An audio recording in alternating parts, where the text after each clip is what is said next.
Bonjour, alors aujourd'hui nous allons faire la modélisation sinusoïdale et cette vidéo va être la première partie de cette leçon. Alors commençons avec un petit réchauffement. Alors on va représenter chaque graphique par une équation de la forme y est égal à sin kx moins d plus c. Donc ici pour le a, nous allons trouver notre axe central. Fait ici, on voit que notre axe central se trouve ici. Donc, ça veut dire que C est égal à 0. Ensuite, nous prenons le début et la fin d'un cycle. Nous avons une période de 180. Donc, ça veut dire que K va être égal à 360 divisé par 180 qui est égal à 2. Ensuite, nous avons l'amplitude qui est égale à 2. Donc, A est égal à 2. Et finalement, nous avons un déphasage qui est égal à 135. Alors, on va écrire notre formule. Donc, nous avons y est égal à 2 sin de 2x moins 135 plus 0. Donc, on n'a même pas besoin d'ajouter le plus 0. On peut juste laisser l'équation telle qu'elle. Pour le deuxième, nous avons l'axe de symétrie qui se situe ici. Donc, nous avons que C est égal à 2. Nous avons ensuite un cycle ici. Le déphasage est de 0. L'amplitude est 3. Donc, ça veut dire que A est égal à 3. Et nous avons ensuite la période qui est égale à 120. Donc, ça veut dire que K est 360 divisé par 120, ce qui nous donne 3. Fait que ici, la formule que nous avons est Y est égal à 3 sin de 3x plus 2. Puisque K est 3 et C est 2. Alors, quand ça vient à la modélisation sinusoïdale, c'est vraiment des résolutions de problèmes. Fait qu'ici, nous avons les marées les plus hautes au monde qui se trouvent dans la baie de Fundy.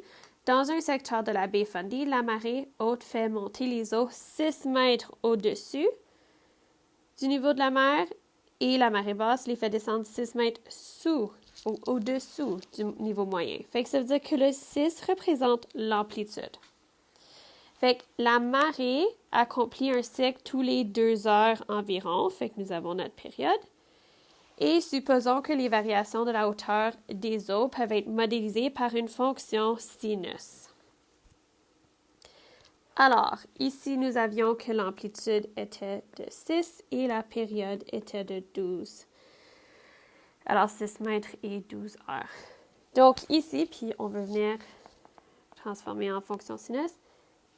À minuit, fait que ça veut dire que à T0, la hauteur des eaux est égale au niveau moyen de la mer et que la marée monte.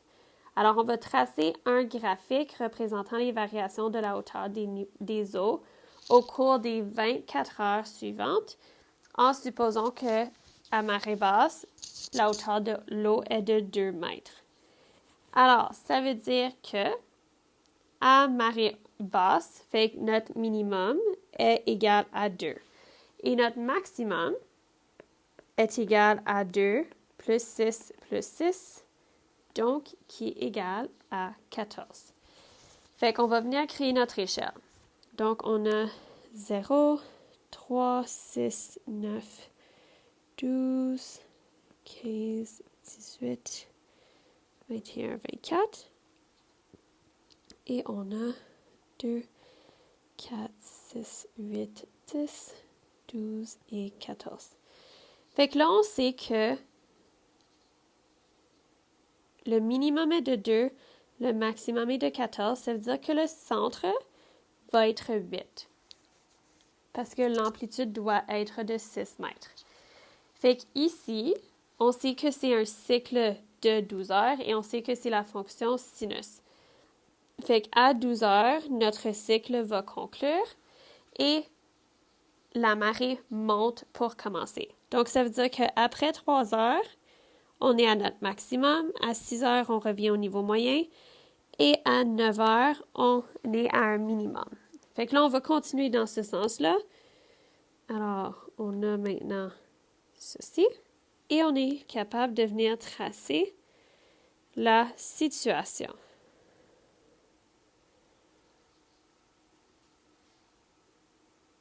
OK.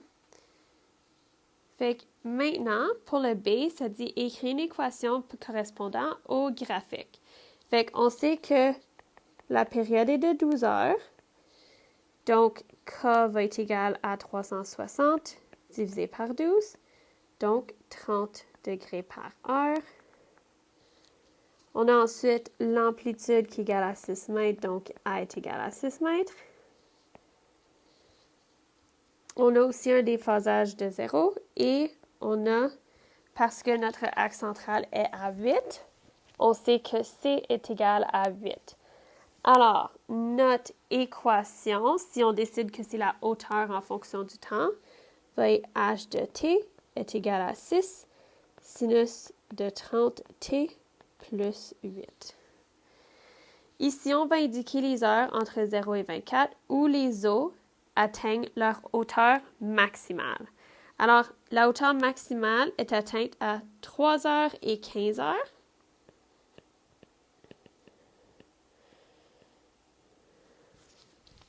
Ensuite, minimale, c'est à 9 heures et 21 heures.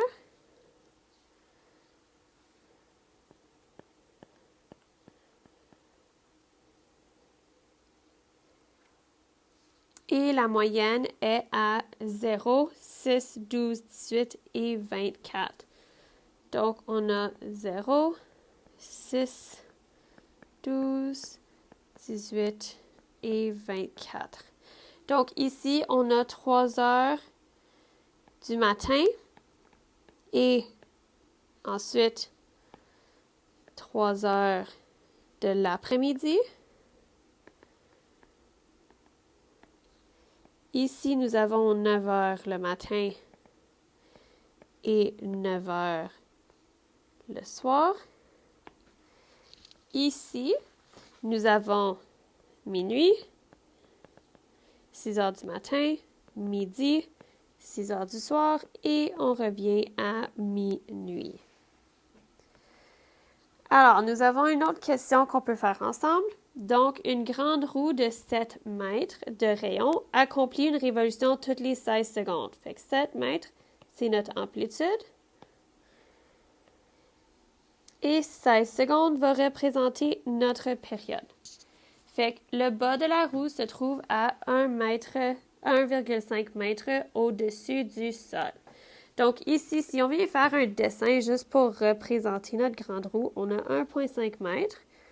On a la roue qu'on sait a un diamètre de 7 mètres, donc un rayon de 7 mètres, donc un diamètre de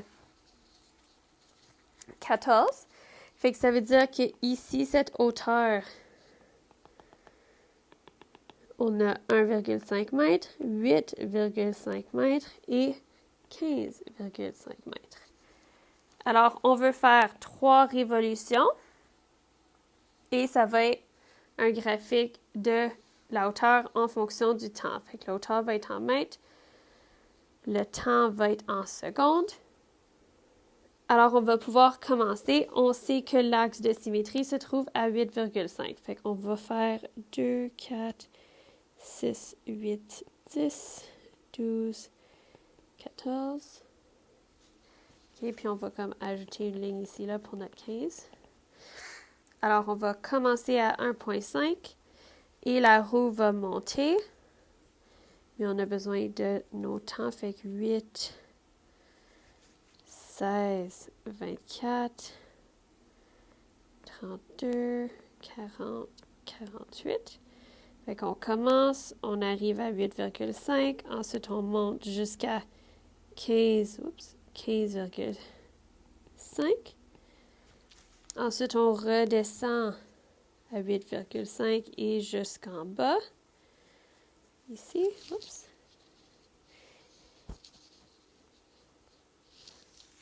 Oh, pardon.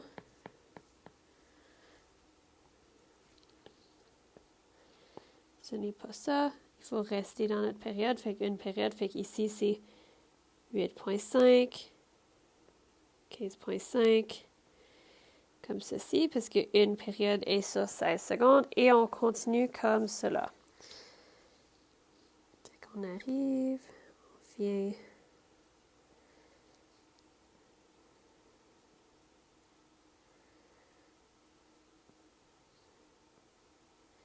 Et on est capable de venir tracer la situation de la grande roue qui tourne. Donc, la hauteur de la roue en fonction du temps qu'elle tourne. Alors maintenant, nous allons pouvoir venir faire une équation qui correspond au graphique. On avait dit que l'amplitude était de 7 mètres, fait que ça veut dire que A est égal à 7. Nous avions que la période était 16 secondes, donc K va être égal à 360 divisé par 16, donc à 22,5 degrés par seconde.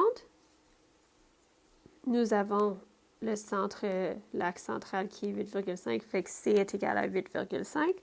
Et le déphasage pour sinus est de 4. Donc, nous pouvons écrire notre équation en fonction de la hauteur en fonction du temps. Donc, nous avons 7 sinus de 22,5 t-4 plus 8,5. Alors, si on veut venir prédire la hauteur de la personne après 100 secondes, on a t est égal à 100.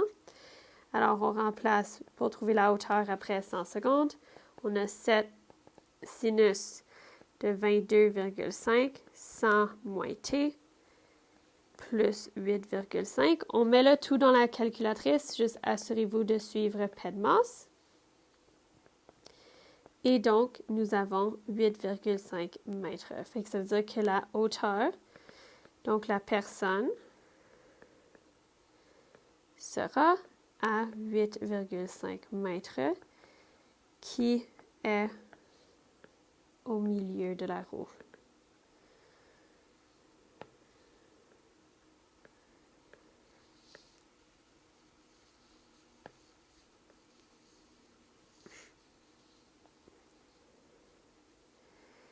Une dernière question. Fait qu'ici, nous avons la fonction P de t qui est égale à moins 20 cos 300t plus 100 qui modélise la tension artérielle d'une personne au repos, où PT représente la tension artérielle en millimètres mercure et T représente le temps en secondes. Fait qu'on va venir déterminer la période. Fait que P est égal à 360 divisé par K. K est 300. Donc, nous avons 360 divisé par 300, ce qui veut dire que la période est de 1,2 secondes. Ensuite, on va décrire ce que la période représente pour un individu. Fait que ce que la période représente, c'est le temps requis pour compléter un cycle. Donc ici, pour la situation, c'est donc le temps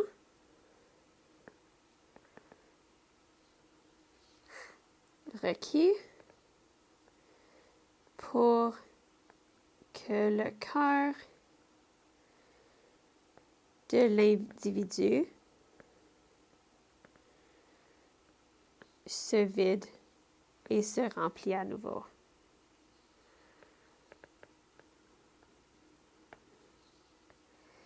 Alors, on est capable de donc déterminer l'image de cette fonction. Fait que l'image de cette fonction, on va voir c'est quoi notre maximum, c'est quoi notre minimum. Fait qu'on sait que le maximum est égal à C plus A. Donc 100 plus 20, qui nous donne 120 mm². Et on a le minimum, qui est donc C moins A, donc 100 moins 20, qui nous donne 80 mm². Alors, puisqu'on a notre maximum et notre minimum, on est capable de dire que l'image de la fonction sera que P de t appartient à l'ensemble des nombres réels et que P de t doit se trouver entre 80 et 120, qui est notre minimum et notre maximum. Alors ici, qu'est-ce que l'image vient représenter pour un individu? Fait que l'image représente les valeurs